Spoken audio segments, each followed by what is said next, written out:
Hello students, मैं आशीष sir अपने YouTube channel परिवर्तन आईएएस की तरफ से आप सभी का स्वागत करता हूं। और आज यूपीएससी के पैटर्न के बारे में चर्चा करूंगा कि कैसे यूपीएससी में कितने चरणों में एग्ज़ाम होते हैं, कैसे कैसे जो है कौन कौन से चरण से गुजर करके पेपर देना है और कैसे सिलेक्शन लेना है। तो इन सब विषयों पर जो है आज चर्चा होगी यूपीएससी के पैटर्न को लेकर के। फिर नेक्स्ट वीडियो में जो उत्तर प्रदेश लोक सेवा आयोग का सिविल सर्विसेज परीक्षा है यूपीपीएससी, उस पर भी चर्चा करेंगे और उसके बाद फिर तैयारी सीधे जो है शुरू करेंगे। तो जैसा कि मैंने इसके पहले वीडियो में बताया था कि अभी नया यूट्यूब चैनल ये बनाया है मैंने सिविल सेवा परीक्षा की तैयारी के लिए, और इस चैनल के माध्यम से सिविल सेवा परीक्षाओं की संपूर्ण तैयारी कराई जाएगी।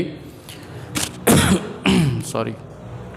तो जो भी बिगनर्स हैं या जिनको भी अपनी फाउंडेशन मजबूत करनी है उनके लिए ये चैनल बहुत उपयोगी है।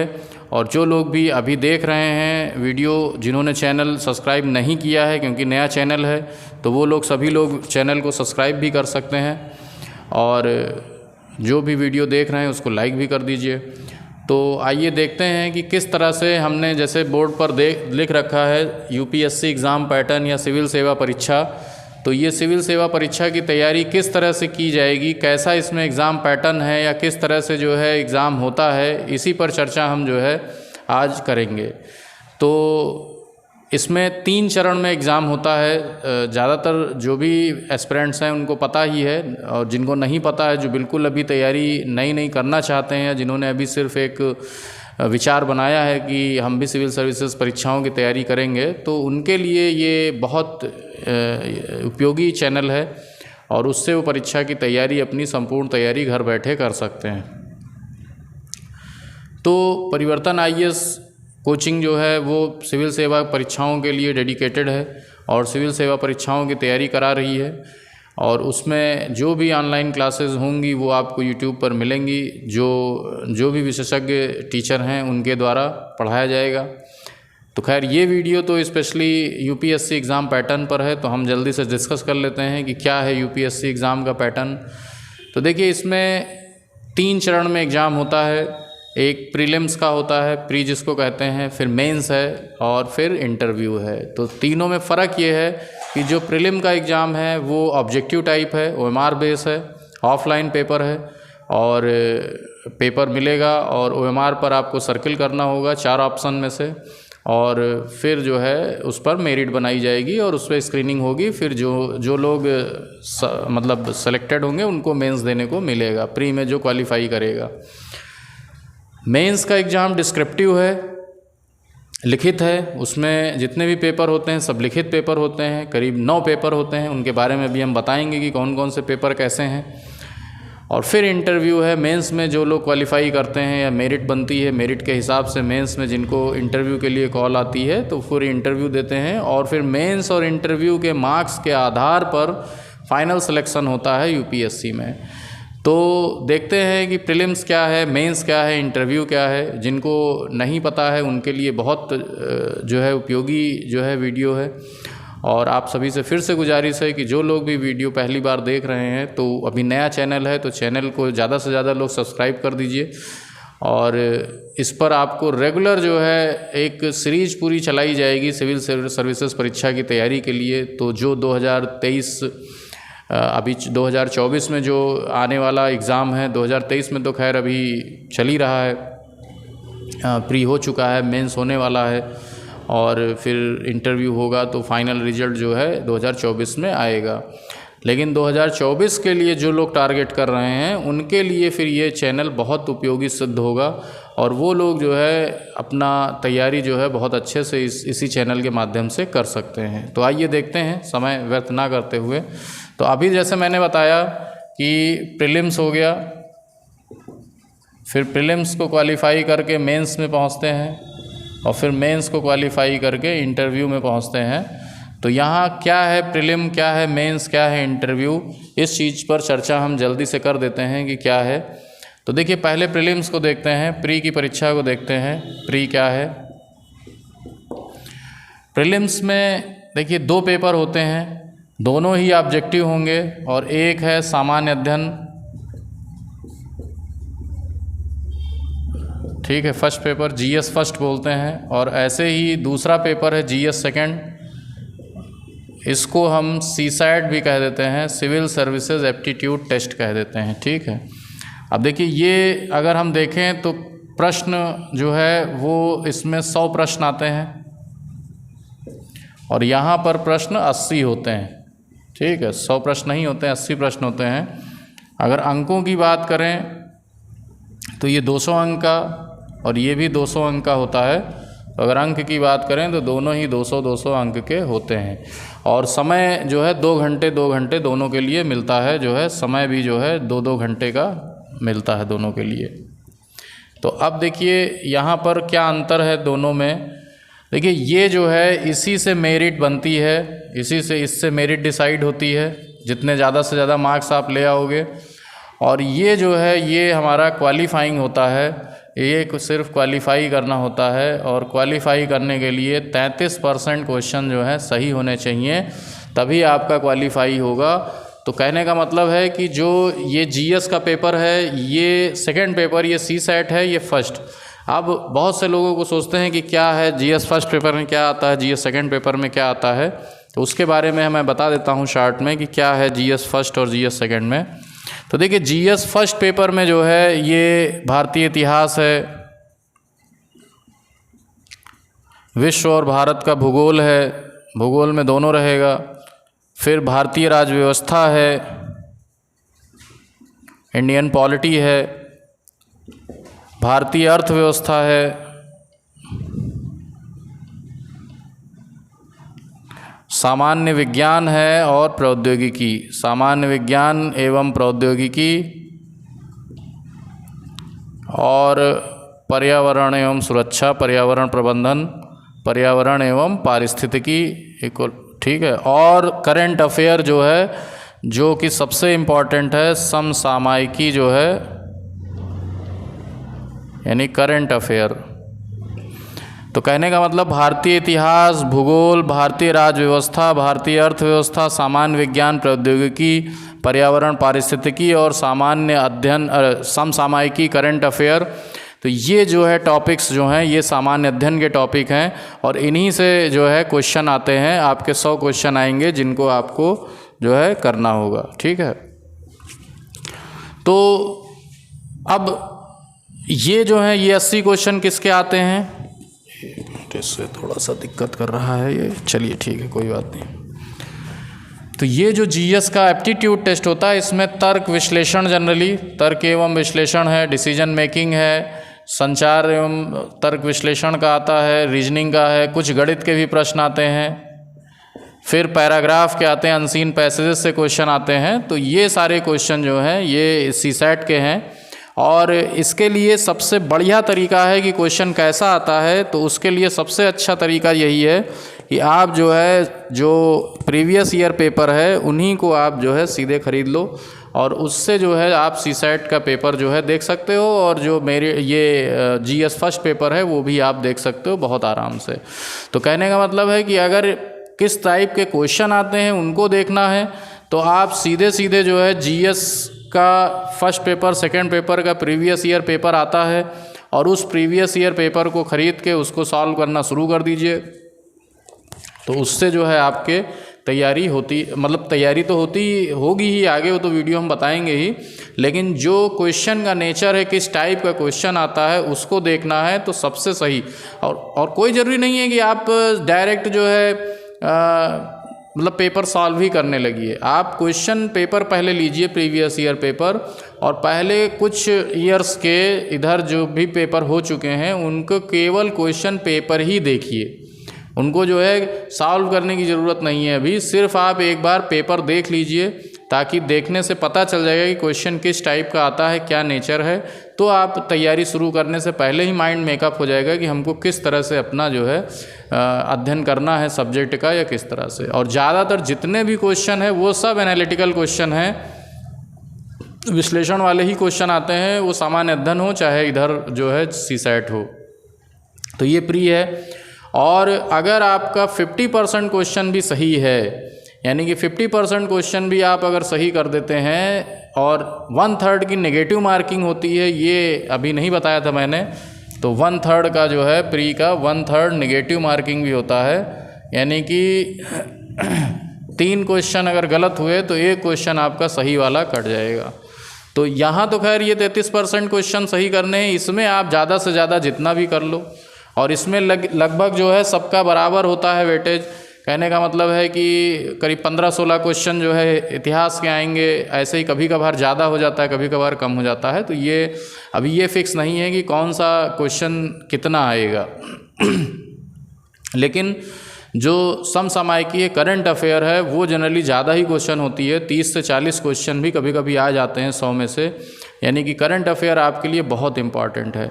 और करंट अफेयर भी पिछले जब भी एग्ज़ाम होना है तो लास्ट 7 से 8 महीने का जो है करंट अफेयर हमको पढ़ना है, उसी में से यूपीएससी के क्वेश्चन आते हैं। तो फिक्स रहता है, ये नहीं कि पूरे साल भर का या 2-3 साल का, लास्ट 7-8 मंथ्स का ही आपको पढ़ना पड़ेगा और उसी में से क्वेश्चन आपको मिल जाएंगे। तो ये है पैटर्न जो है प्री का। और प्रीवियस ईयर पेपर ज़रूर देखिए ख़रीद के, ताकि आपको ये क्लियर हो जाए कि किस तरह के क्वेश्चन आते हैं। और बाकी तो एक एक टॉपिक जब पढ़ाया जाएगा तो उससे रिलेटेड क्वेश्चन भी आपको कराए जाएंगे। जैसे भारतीय इतिहास मान लीजिए शुरू किया गया, तो भारतीय इतिहास जो जो चैप्टर पढ़ाया जाएगा उस चैप्टर से जो जो क्वेश्चन आए हैं यूपीएससी में या यूपीपीएससी में, उत्तर प्रदेश लोक सेवा आयोग का भी हम पैटर्न जो है डिस्कस करेंगे इस वीडियो के बाद, जो है उसको भी डालेंगे। तो दोनों का ही। और ज़्यादातर जो उत्तर प्रदेश के बच्चे हैं वो यूपीपीएससी की भी तैयारी करते हैं, और वो भी तैयारी साथ नहीं हो सकती क्योंकि लगभग सिलेबस एक ही है, कुछ खास अंतर नहीं है। तो आइए देखते हैं मेंस का कैसे होता है। मेंस का डिस्क्रिप्टिव पेपर होता है। पहली बात तो लेखन शैली आपकी बहुत अच्छी होनी चाहिए, यानी कि लिखित पेपर होना है, और उसको देखते हैं कि कैसे पेपर होगा।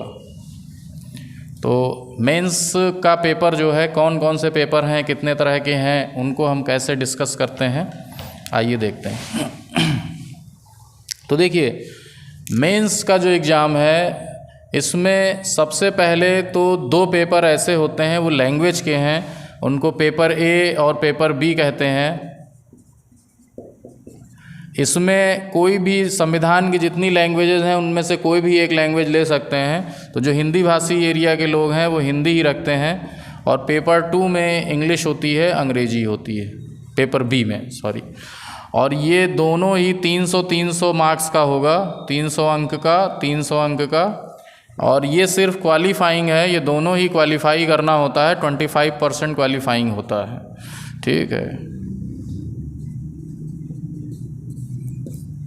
तो ये सिर्फ क्वालिफाई करना होता है, और इसके मार्क्स जो है वो आगे काउंट नहीं होंगे। तो सिर्फ क्वालिफाइंग है हिंदी और अंग्रेजी, सामान्य हिंदी, सामान्य अंग्रेजी, इस तरह से ही क्वेश्चन आता है। बाकी जो आपका क्वेश्चन है, पेपर्स हैं, फिर जो है निबंध है एक, और समय जो है इसमें 3-3 घंटे मिलेंगे सभी में। और निबंध है, निबंध का पेपर, बाकी जितने भी पेपर हैं वो सब 250 मार्क्स के होते हैं, 250 अंक के, ठीक है। तो ये पेपर फर्स्ट है, समझ लीजिए, पेपर फर्स्ट हो गया। फिर सामान्य अध्ययन में पेपर होते हैं,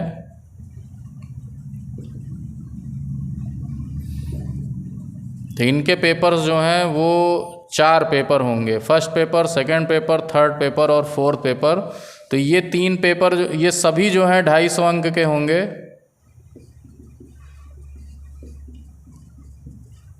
और ये नीति शास्त्र है, एथिक्स का एक पेपर होता है। बाकी इन तीनों में जो जीएस प्री में था लगभग उसी से मिलता जुलता है, सिलेबस दिया रहता है, जब नोटिफिकेशन आएगा तो सिलेबस दिया रहेगा। तो इसमें जैसे भारतीय कला और संस्कृति है, और उसके साथ में कई सारी चीज़ें हैं, भारतीय राज्य व्यवस्था, भूगोल। तो ये तीनों पेपर वो विज्ञान, प्रौद्योगिकी, करंट अफेयर, ये सब इन्हीं तीनों पेपर में समाहित है। और जो चौथा पेपर है वो आपका जो है वो नीति शास्त्र का होता है सामान्य अध्ययन में। और फिर 2 पेपर जो होते हैं वो सब्जेक्ट के हैं, कोई भी सब्जेक्ट आप ले सकते हो। और 2 पेपर होंगे, इनको वैकल्पिक विषय बोलते हैं, वैकल्पिक विषय कहते हैं, और इसके भी 2 पेपर होंगे, दोनों 250 मार्क्स के होते हैं। कोई एक सब्जेक्ट आपको चूज़ करना होगा, कोई भी एक सब्जेक्ट से।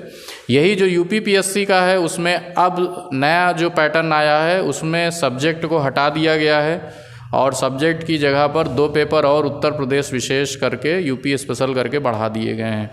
बाकी यहाँ थोड़ा मार्क्स भी अलग है उसमें, जैसे यूपीपीएससी में ये एक ही होता है, हिंदी ही होता है, इंग्लिश नहीं होता है, और उसमें हिंदी के मार्क्स भी जुड़ते हैं। तो निबंध है 6 पेपर और एक, इसमें तो जैसे टोटल हमारे 9 हो गए, ये 4 और 2 6, एक 7 और 2 9। लेकिन जब यूपीपीएससी का होता है तो उसमें एक इंग्लिश का छोड़ देते हैं, 8 पेपर होता है, ठीक है। और वहाँ जो है अलग मार्क्स जो हैं दिए, अलग मार्किंग होती है, उसके बारे में जब यूपीपीएससी का बताएंगे तो उसमें हम जो है चर्चा करेंगे। तो ये आपका ये तो क्वालिफाइंग हो गया। इनको अगर जोड़ोगे तो ये पूरा जो है 1750 मार्क्स का जो है, और इसी पर मेरिट बनती है, इसी के आधार पर मेरिट के हिसाब से। इसमें भी वही है कि आपका 50% के करीब है तो आपका इंटरव्यू के लिए कॉल आ जाएगा आराम से। और इंटरव्यू जो है वो 275 मार्क्स का होता है। इसके बाद जो तीसरा चरण है ये इंटरव्यू है 275 मार्क्स का होगा। यानी कि इसमें जब इंटरव्यू में जो मार्क्स मिलते हैं वो ओवर पूरा जो है 275 और पूरा जोड़ लीजिए तो 2025 मार्क्स का जो है एक तरह से पूरा अंक होता है। तो 2025 मार्क्स में ही जो है पूरी जो है मेरिट बनती है। तो 1750 मेंस का और 275 इंटरव्यू का। और इंटरव्यू जो है वो व्यक्तित्व परीक्षण है, एक तरह से व्यक्तित्व की परीक्षा ली जाती है। उसमें एक पैनल होगा, पैनल में कई लोग बैठे होंगे, हर तरह के विशेषज्ञ, और आपसे प्रश्न पूछे जाएंगे। उन प्रश्नों के आपको उत्तर अगर आ रहे हैं तो देंगे, नहीं आ रहे हैं तो वो तो डिपेंड करेगा कि कैसा जो है प्रश्न किया जा रहा है। तो वहाँ इंटरव्यू में आपके कोई ज्ञान की कोई ख़ास परीक्षा नहीं है, वो आपके कॉन्फिडेंस की, आपके निर्णयन की, सिचुएशन को कैसे आप हैंडल करते हो किसी सिचुएशन को, इन सब की वो परीक्षा होती है। एक तरह से जो है आपका पूरा पर्सनालिटी जो है वो इंटरव्यू के माध्यम से चेक हो जाता है। और बहुत इम्पॉर्टेंट है इंटरव्यू के मार्क्स, रैंक बनाने के लिए बहुत इम्पॉर्टेंट होते हैं। अगर किसी का मेंस में थोड़ा कम मार्क्स रह गया है या अच्छा पेपर नहीं हुआ है तो इंटरव्यू के अंक के आधार पर आप अपनी रैंक में सुधार बहुत अच्छी कर सकते हैं और सिलेक्शन पक्का भी कर सकते हैं। तो कहने का मतलब ये है कि प्री तो सिर्फ एक पड़ाव है जो कि स्क्रीनिंग के लिए है, छँटनी के लिए है। और प्री में जितने भी लोग पार्टिसिपेट करते हैं फिर उसमें से जिनका मेंस के लिए बुलाया जाता है, फिर मेंस और इंटरव्यू, मेंस में छँटनी के बाद जब इंटरव्यू में पहुँचते तो मेंस में क्या है, मेंस में कट ऑफ डिसाइड हो जाता है कि इतने से ऊपर के जो हैं उनका इंटरव्यू होगा इस तरह से। तो वो तो जब एग्ज़ाम होता है तब कट ऑफ आती है, तो उसके लिए जो है वो तो पेपर के टाइम पर ही डिस्कशन होगा, जब नोटिफिकेशन आ जाएगा उस टाइम पर। तो अभी आप मोटा मोटा एक जो मैंने अभी जानकारी दी कि प्रीलिम्स कितने मार्क्स का है या कैसे तैयारी होती है या मेंस कैसे कितने मार्क्स का है, इन सब की प्रिपरेशन आप इस वीडियो के माध्यम से मतलब करना स्टार्ट कर सकते हो, प्री का, मेंस का। और एक चीज़ बहुत ज़रूरी जो चीज़ है मैं बता दूं कि जो प्री और मेंस की तैयारी एक साथ ही करिए। बहुत से लोग सोचते हैं कि प्री पहले क्वालिफाई कर लें फिर मेंस की तैयारी स्टार्ट करेंगे, तो ऐसा नहीं है। अगर यूपीएससी के लिए आप प्रिपेयर हो रहे हो तो आप अपनी पढ़ाई में प्री और मेंस दोनों को साथ में लेके चलिए। मतलब प्री के लिए तो खैर जो आप रीडिंग कर रहे हो तो है ही है इम्पोर्टेंट, लेकिन मेंस के लिए अध्ययन के साथ साथ राइटिंग भी बहुत इम्पॉर्टेंट है। यानी कि मेंस के लिए जो लिखित परीक्षा होनी है तो उसके लिए जब तक आप लगातार जो है डेली बेसिस पे, डेली जो है आप अगर राइटिंग की प्रैक्टिस नहीं कर रहे हो, डेली 1-2 घंटे नहीं लिख रहे हो, क्या लिखना है ये आप डिसाइड करो। जो भी पढ़ो उसको अपनी लैंग्वेज में लिखो, या प्रीवियस ईयर पेपर, जैसे अभी बताया कि प्री के प्रीवियस ईयर पेपर ले लो, तो ऐसे ही मेंस के भी प्रीवियस ईयर पेपर आप ले लो और वहाँ एसए का ले लो, जीएस के जितने भी पेपर हो रहे हैं उनका ले लो, ठीक है। और जो भी वैकल्पिक विषय रखना है उसके भी आप प्रीवियस ईयर पेपर ले लो। और फिर क्वेश्चंस देखो, क्वेश्चंस का नेचर कैसा है, किस तरह का क्वेश्चन आता है मेंस में, कितने शब्दों में लिखना है, तो ये सब आपको वो पेपर देख के ही ज्ञान होगा कि कैसे किस तरह से हम जो है उस क्वेश्चन को कैसे क्वेश्चन का नज़रिया, मतलब एक तरह से समझ लीजिए कि क्वेश्चन किस नेचर का है। तो वो तो तभी पता चलेगा जब हम क्वेश्चन पेपर जो है लाएंगे और उसको देखेंगे। तो आप अभी से कोई न्यूज़पेपर पढ़ रहे हो, न्यूज़पेपर के आर्टिकल्स पढ़ते हो, संपादकीय जो हैं विशेषज्ञों द्वारा दिए जाते हैं, उनको पढ़ करके फिर अपनी राय उसमें जोड़ करके और उसको आप डेली जो है 1000 शब्द 1000 वर्ड्स जो है या 1500 वर्ड लिखने की कोशिश करिए। शुरुआत आप कम ही से करिए, 200-300 वर्ड से डेली, फिर 400-500 वर्ड आइए, फिर 600-700, क्योंकि देखिए वर्ड्स ज़्यादा जितना लिखना स्टार्ट करोगे उसके लिए कंटेंट चाहिए। कंटेंट जब होगा तभी आप उन चीज़ों को लिख पाओगे, और लेखन शैली थोड़ी अच्छी होनी चाहिए। तो वो एक दिन में नहीं आएगी, धीरे धीरे जब आप बार बार लिखोगे, कोई भी टॉपिक पढ़ा उससे रिलेटेड लेखन किया, और स्वमूल्यांकन करिए, स्वतः ही उसको पढ़िए दोबारा। आप जब दोबारा पढ़ोगे तो आप खुद ही जान जाओगे कि कितनी गलतियां हैं, कि क्या ग्रामेटिकल मिस्टेक है, क्या जो है क्या सेंटेंस नहीं होना चाहिए, या कोई चीज़ हमने ज़्यादा डाल दी, उसको कम शब्दों में कह सकते थे। तो जो भी आप लिखिए उसको अपने आप भी पढ़िए। तो स्वतः मूल्यांकन बहुत ज़रूरी है, और इस तरह से हम धीरे धीरे प्रैक्टिस के द्वारा हम अपनी जो लेखन शैली भी और अच्छी डेवलप कर सकते हैं। तो आप एक टारगेट कर लीजिए, 1 साल, 1.5 साल, 2 साल, और उसके अंतर्गत आप पूरी तैयारी करिए। और जैसा कि जो बिगनर्स हैं, हमने पहले वीडियो में बताया भी था कि NCERT बुक्स को माना जाता है कि अगर फाउंडेशन मजबूत करनी है तो NCERT बुक्स को पढ़ा जाना चाहिए पहले, चाहे वो इतिहास का है चाहे भूगोल का है। तो वो तो अच्छी चीज़ है ही है, उससे आपको लेखन शैली भी मिलेगी, लिखने की शैली भी मिलेगी, वर्ड्स भी मिलेंगे अच्छे। और ये जी NCERT पढ़ने से फ़ायदा होगा कि कम शब्दों में अपनी बात कैसे पूरी रखी जा सकती है, ये भी NCERT पढ़ने से एक ढंग बहुत अच्छे तरीके से आ जाता है। तो आप शुरुआत तो NCERT बुक्स को पढ़ने से करिए, और धीरे धीरे आके जो वीडियोज़ होंगे जिनमें हम लेक्चर्स देंगे आपको, तो उनके माध्यम से आप अपनी तैयारी जारी रख सकते हैं। तो नेक्स्ट वीडियो में आपको UPPSC का पैटर्न बताएंगे, और उसके बाद जो है आपकी हम एग्ज़ाम्स की तैयारी भी स्टार्ट कर देंगे। Thank you. और जिन लोगों ने भी चैनल सब्सक्राइब नहीं किया है वो कृपया करके चैनल सब्सक्राइब कर लें, और वीडियो अगर अच्छा लगा है तो उसको लाइक भी कर दें। Thank you very much.